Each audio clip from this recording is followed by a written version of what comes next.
Yes, I'm alive. Barely. Somebody kill me, please! What's going on, you guys? TBR here, back yet again with another King of Fighters All-Star video. And in today's video, I'm just trying to survive. But before we get into all of that and more, make sure if you guys haven't already done so, that you smash that like button and subscribe if you enjoy daily King of Fighters content such as this. And let's go ahead and get into today's video. Before we get into the topic today, I did want to go ahead and thank all of you for all the well wishes that you guys sent me yesterday.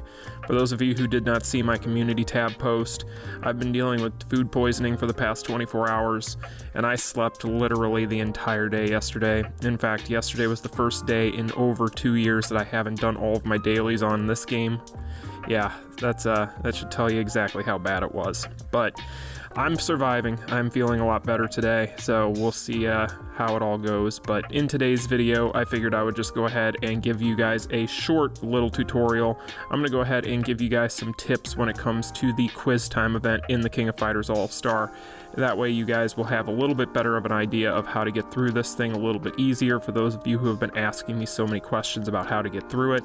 So with all of that being said, let's go ahead and get into the video.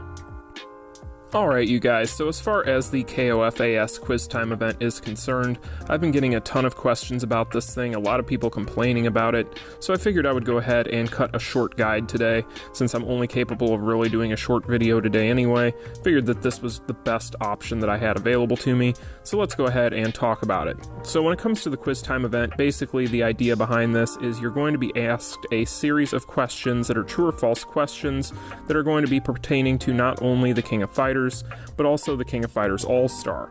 In the time that they give you to answer the question, you're basically going to have to run over to either the X or the O on either side of the screen. Those are going to represent true or false respectively, and then you're going to stand there until the timer runs out, at which point, if you got the question correct, a wave of enemies is going to drop down and you're going to be able to destroy them, or you're going to end up getting destroyed yourself if you answered the question incorrectly. So there's two different ways that you can approach this event, believe it or not. Now, I'm going to have a link in the description that is going to have a really nice guide that's over on the official forums, and big shout out to those who have been compiling that and putting that together. But basically they have the questions that they've been able to collect based on what's in this quiz time event, and they have all of the appropriate answers for all of you guys there. So if you're wanting to know the answers to these questions and kind of have a cheat sheet, then you will be able to use that, and I will have the link in the description like I mentioned. Now, for those of you who don't want to end up answering all the questions, basically what you can do is there's actually a little bit of an exploit that I've been telling people about the past couple of days, and it isn't really necessarily as much of an exploit as it's kind of just a little workaround, but I am going to go ahead and compare and contrast in today's video and show you guys just what the difference is, if any, between answering the questions as they come up or doing this method. So basically the method I'm talking about is basically whenever those waves drop in, instead of attacking each wave, you just let those waves disappear on their own. So typically the waves are going to stand around and walk around and kind of just do their own thing for a few seconds, and then eventually they'll disappear. Now, a lot of people might think that this is going to mean that you're going to be missing out on quite a bit. However, as you guys will see in this comparison video, you're really not missing out on a whole lot. So if you want to make your lives a lot easier, this is probably going to be the best method for you, especially if you're not somebody that is up to snuff when it comes to their King of Fighters or their King of Fighters All-Star lore. But with all that being said, you guys, let's go ahead and get into the contrast, and we'll go ahead and see what the difference is, and I'll show you guys exactly what I mean. Alright, you guys, so before we go ahead and get into the run where we don't attack the waves, I wanted to do a normal run where we attack all the waves and answer all the questions, mainly so that way you guys can get a good idea and comparable going as to what you're going to be getting at maximum when it comes to your rewards, and then you can kind of compare and contrast those to what you get for not attacking those waves when we get into that in the second clip here. So when it comes to doing this, like I said at the beginning, guys, I do have a link in the description that is going to give you pretty much all the answers to all these questions, so that way you can kind of brush up and study up on those. Otherwise, when it comes to miscellaneous tips with this thing, really the only things that I could impart upon you guys is going to be two main things. One, if you guys want to stand closer to either the X or the O respectively between questions, obviously that is going to cut down on the amount of time that you're going to need to to run back and forth. So really I try to, as you guys will see in this clip, try to stand closer to the X more often than not. Really not for any other reason than for the fact that if it does happen to be a false question, then all I've got to do is really walk like 2 feet and I'm right there. So trying to cut down on the amount of time you're going to need to run back and forth is a big thing, especially if you're not somebody that is well versed on these as others are, because obviously, like I'd already mentioned, answering these questions in the amount of time that they give you while also kind of digesting what the question is can be a little difficult for people that don't necessarily know all this stuff. Now right here, one other tip I want to give you guys: save your finisher for towards the end whenever the fever thing goes off. I'm triggered by the word fever right now, but I digress.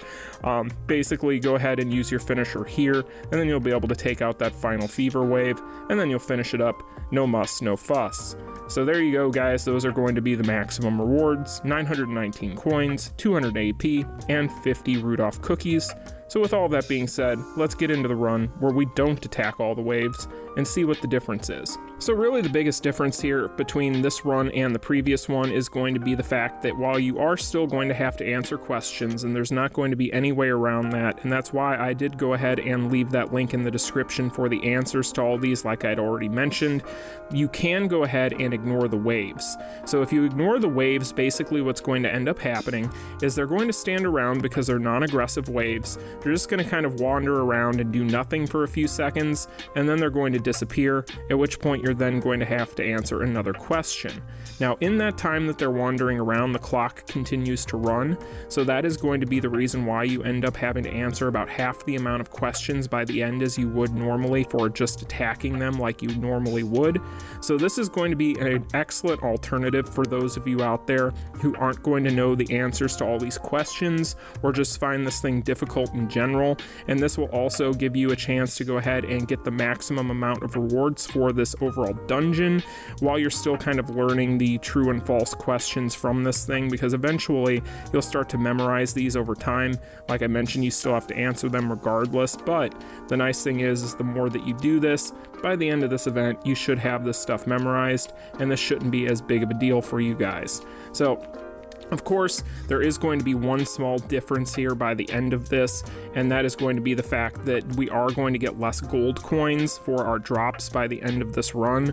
However, as you guys will see, it's actually about 100 gold coins, so it really doesn't make a difference, especially when you really are doing this for the AP and the Rudolph cookies. So as you guys will see, instead of 912 gold coins, we get 805. Well, there you have it, you guys, the KoF AS Quiz Time event guide. Now, as you guys can see, the only main difference here for the drops between these different methods is really just going to be the gold coins that you get. You're going to be seeing a difference of about 100 gold coins or less, so it really isn't that big of a deal at the end of the day. The biggest thing that you just need to keep in mind is that you go ahead and answer all the questions correctly and get to the end of the timer, but otherwise, when it comes to attacking those waves, they really don't make much of any difference towards your overall drops. And being the fact that the main reason why you're doing this in the first place is going to be able to get those 50 Rudolph cookies for each time you do it, then obviously, as you guys can see, there isn't going to be a difference in the amount that you get between these two methods, so therefore you can kind of do whichever you find easier. But anyway, you guys, I hope you all found this informative. I just figured I would give you guys a quick and dirty guide today, considering the fact that I am still recovering from yesterday's food poisoning. So I'm going to go ahead and try and get some food and some rest in today, and then hopefully that means that I am back to normal by tomorrow, and I can kind of get back to our normally scheduled programming in the morning. But anyway, you guys, thank you all so much for the well wishes the past 24 hours. It means a lot to me. Like, share, and subscribe if you enjoy this type of content. And until the next one, you all take care. Peace. Continue.